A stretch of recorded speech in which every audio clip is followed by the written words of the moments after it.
talk a big game, cause I can back it up. I put my money where my mouth is, then I stack it up. I talk a big game, cause I can back it up. I put my money where my mouth is, then I stack it up. Again, you don't need ginormous lights to do lighting setups like this. Big game, big game, big game, big game, big game, All you need are little lights like this, little 60 watts bi-color RGB. You guys, ZHIYUN did it again. Basically what they did is they combined two of my favorite lights. They combined the LUTS X100, which we all know was like, when it first came out, we were like, wow, that looks futuristic. One, the form factor, but it's 100 watts bi-color. And then they introduced the M20C. It's RGB, but it comes with a grid, which helps kind of control it a little bit. And then barn doors. Wishing that they would do an RGB light of the LUTS X100 or do a CLB version of the M20C. That brings in the X60, obviously a CLB type light here, but you can see there is some diffusion in front of there. It is 60 watts and is RGB. These are super handy utilitarian type, just ZHIYUN, you're crushing it. Before I go any further, this light looks horrible. I just have my room lights on. So I'm gonna grab my second X60 and I'm going to show you guys how, you know, I do some lighting. Obviously this video is sponsored by ZHIYUN, so my job is to review it here, but I like to have fun with these. So I'm gonna show you guys two breakdowns. One was kind of like a cinematic by the window type shot. Another one was even more cinematic, like in the bathroom, gritty type look. Let me just kill my bedroom lights real quick. And again, we'll get to the review here in a second. I love just having some type of practical in the shot. You can see this is not going to light my face though. So what I'm going to turn on this X60 over here. Pretty much uses the same battery that comes with the X100. I'm in CCT mode. I'm just going to put the color temp to 3600 Kelvin, which should be similar to that light bulb right there. I'm gonna get this little crappy painting that I did years ago. I'm just going to set it up on the floor here, and I'm just going to bounce that light.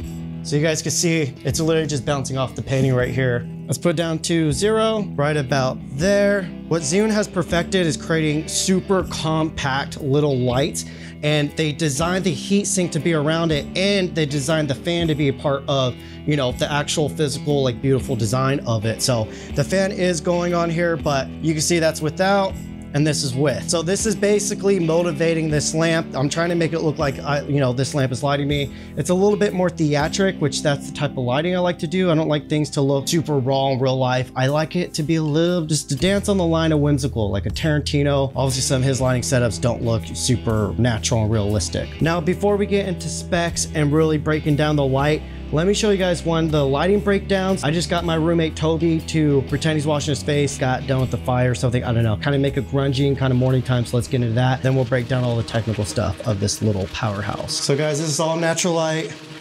Here's just the bathroom lights. This kind of looks like an indie film. Someone wanted to get a realistic look, you know, that looks just fine. But again, we want to go a little bit more cinematic with it. Since we're doing more of a grungy look, I wanted to go and add in, you know, kind of a gritty light there. We're at 0.07% there, so almost nothing. This would be a cool, like early blue hour or late blue hour look. But then we go and we add in this guy here, and you can see it just kind of adds that glow to it. It moved a little bit from where we filmed. You guys can see where you get a little bit of flare. So do that again, go in, kind of check your eyes. Yep. So guys, that's all it takes. Like, again, you don't need ginormous lights to do lighting setups like this. Ginormous lights work better when you start using crazy modifiers, or if you're outdoors battling natural daylight. When you're in controlled interior type stuff like this, all you need are little lights like this, little 60 watts bi-color RGB. Say if I was going to use this right now, I would put in RGB mode and I would mimic the purple neon over there. I could show the example real quick, I guess. So I guess let's just start reviewing the light since I'm doing this. Obviously this is a bi-color and RGB light. In the bi-color mode, we're getting 2700 Kelvin, and we're able to go all the way up to 6500 Kelvin. That's all you really need for most things, honestly. Again, if you need more saturation or different hues, I would just click that and it goes in RGB mode. It has an HSI and RGB mode. I always use HSI mode. My brain just works better that way. But you can see we can run through the hues here. I want to mimic the alien up there. Let me just turn this all the way to 100.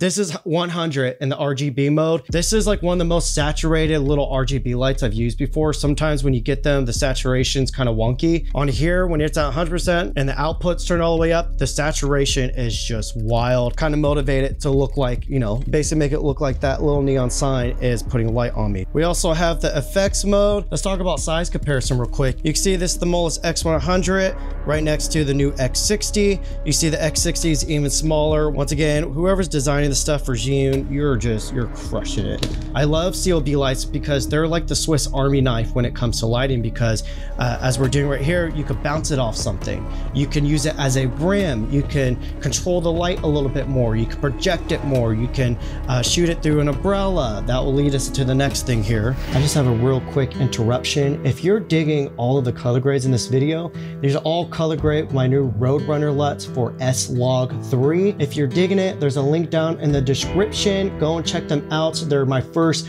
proper film emulation LUTs. I've been using them on everything for the past few months and I'm obsessed with them and they inspire me. They're on all my monitors and whatever camera support LUTs. I will be coming out with them for Nikon and Red and maybe Canon, we'll see. So for someone that owned the MOLIS X100, there was this option on here where you put this adapter and this basically turns into a Bones mount, so you can use any of your Bones modifier. So again, you can easily just go and take any of your Bones modifiers, lock it in there.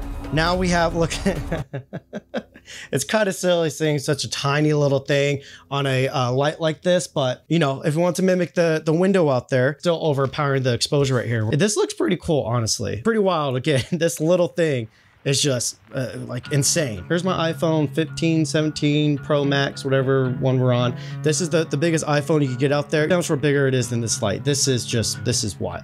Like this, it still blows my mind. I want to show off how utilitarian this light is, purely because it's so light and small, and just, you know, being able to battery power it. I can easily just throw this wherever. Little tiny baby magic arm on there, magnets, suction cups, whatever it is. This is why I love this light so much, because it's the perfect kicker or key light if you're doing just, you know, any run and gun stuff. I don't have to set up any C-stands, plug in any cables or any of that. Again, I'm someone with ADHD, so lights like this is just, they're powerful for me because they stay out of my way and they just allow me to do what I like to do. These are obviously knobs that you can control the power on, but I actually just like clicking on them because they go from 0 to 50 to 100%. That's usually how I like to do it. You click this once, it goes to the HSI mode, goes RGB, FX mode, music modes. All right guys, I gotta look up all the specs and everything. What's funny is I guess some people see me as a DP. Other people have no idea that I know how to even turn on a light, I guess. I enjoy lighting, but I enjoy lighting more to tell the story, being able to create a beautiful image that says something. Let's look at the overall quality of the LEDs that they're using on this. The CRI rating is at 9. So with the external battery plugged in to the X60 at 100% power, we're getting 50 minutes of runtime, and the charge time for this guy, if you're going through a power delivery USB-C, is 2.5 hours. So in 2.5 hours, this thing will go from 0 to 100. Filmmaking is about problem solving and finding solutions, and, you know, being creative and just kind of, you know, working in that element. For me personally, when it comes to lights, I care more about how I can use it and how it's going to make my job easier, what creativity it's going to bring out of me, and what solutions it's going to bring to the problems that we usually have when we're trying to make, you know, beautiful videos. If you have any questions, let me know. If you have any future ideas that you would like me to see me challenge myself lighting wise, just let me know. Yeah, I'm excited for some upcoming stuff, so stay tuned and subscribe.